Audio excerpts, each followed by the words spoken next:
warahmatullahi wabarakatuh. Nama saya Melani. Jadi saya di sini ingin mempresentasikan PPT untuk UTS. Soalnya perbedaan pelaksanaan demokrasi tentang Amerika Serikat dan demokrasi presidensial dan Inggris demokrasi parlementer.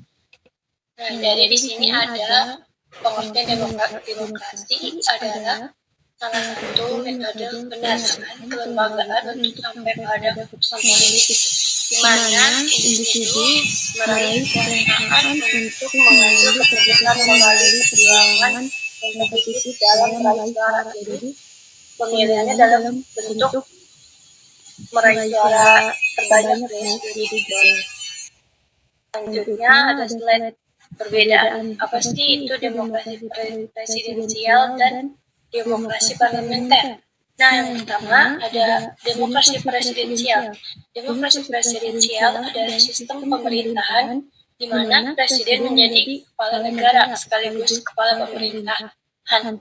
Artinya, presiden memiliki kedudukan paling tinggi dalam menjalankan roda pemerintahan. Selanjutnya ada demokrasi parlementer. Nah, kalau sistem presidensial itu presidennya dia presidennya dan menteri beda lagi. Jadi kalau demokrasi parlementer, sistem pemerintahan di mana parlemen, lembaga legislatif memegang kekuasaan tertinggi dalam pemerintahan eksekutif, dibentuk oleh serta bertanggung jawab langsung kepada parlementer tersebut. Kepala pemerintahannya adalah perdana menteri yang dipilih dari partai mayoritas atau koalisi. Sementara kepala negara bisa presiden atau monarki seremonial. Ya, demokrasi yang ada di Amerika. Jadi Amerika itu demokrasinya berbentuk presidensial.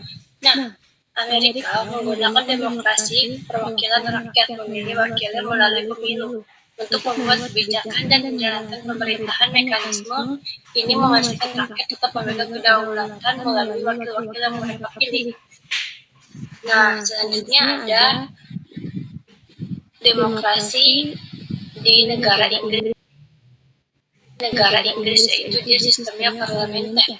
Demokrasi parlementer di Inggris adalah sistem pemerintahan di mana parlemen menjadi pusat kekuasaan politik dan pemerintah kabinet dibentuk dari partai atau koalisi yang memenangkan pemilu.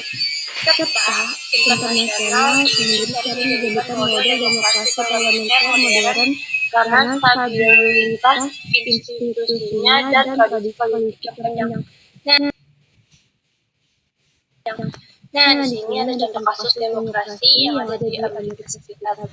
Jadi saya ingin mengasih contoh kasus skandal yang pernah ada di Amerika Serikat. Nah, yang pertama ada nama kasusnya itu namanya Watergate Skandal pada tahun 1972 sampai 1974. Nah, di kasus ini, sebentar ya.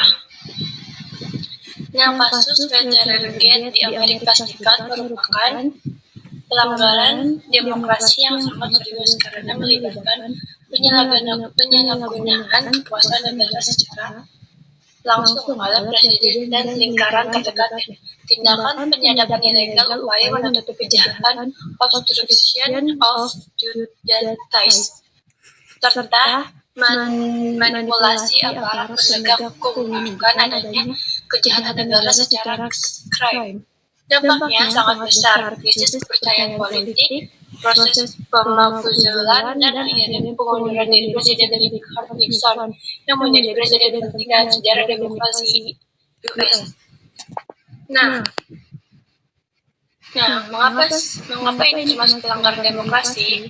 Karena pemerintahan secara langsung mencoba mengintimidasi oposisi politik. Kedua, ada tindakan penyadapan ilegal dalam pencurian data untuk keuntungan politik. Ketiga, setelah kejadian terungkap, presiden dan sejumlah pejabat tinggi diduga terlibat dalam upaya menutupi kejahatan, misalnya menghentikan penyelidikan FBI. Ketiga, sekali lagi memaksa Presiden Nixon mundur, menunjukkan bahwa penyalahgunaan kekuasaan di tingkat eksekutif dapat mengancam integrasi demokrasi. Nah, unsur korupsi atau kejahatan negara yang berkaitan dengan kasus ini yaitu penyalahgunaan fasilitas negara untuk kepentingan pribadi dan politik. Yang kedua ada penggunaan dana kampanye secara ilegal. Yang ketiga ada manipulasi lembaga penegak hukum untuk menutup kasus. Nah, ini menjelaskan tentang kasus yang ada di Inggris, guys. Nah, jadi yang ada di Inggris itu nama kasusnya skandal Case for Honor terjadi pada tahun 2006 sampai 2007. Jenis pelanggaran ini korupsi politik, jual beli pengaruh, penyalahgunaan kewenangan negara. Nah, kasusnya itu, skandal ini mencuat ketika muncul dugaan bahwa pemerintah Inggris di bawah Perdana Menteri Tony Blair memberikan gelar bangsawan Peerages seperti Lord atau posisi di House of Lords pada donatur Partai Buruh. Pemberian gelar tersebut diduga dibarter dengan sumbangan besar untuk partai politik.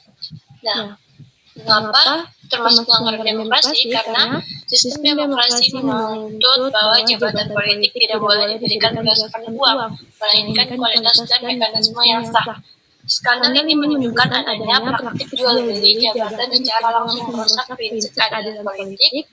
Ketiga, akses politik menjadi privilege elit berduit sehingga suara rakyat biasa tidak lagi memilih posisi yang setara.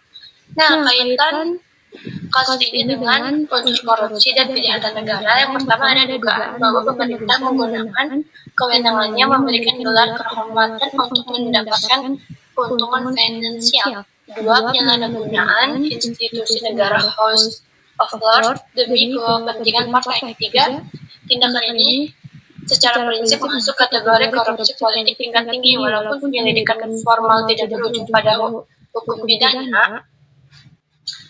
Nah, kesimpulannya, jadi kesimpulannya guys, nih dapat disimpulkan teori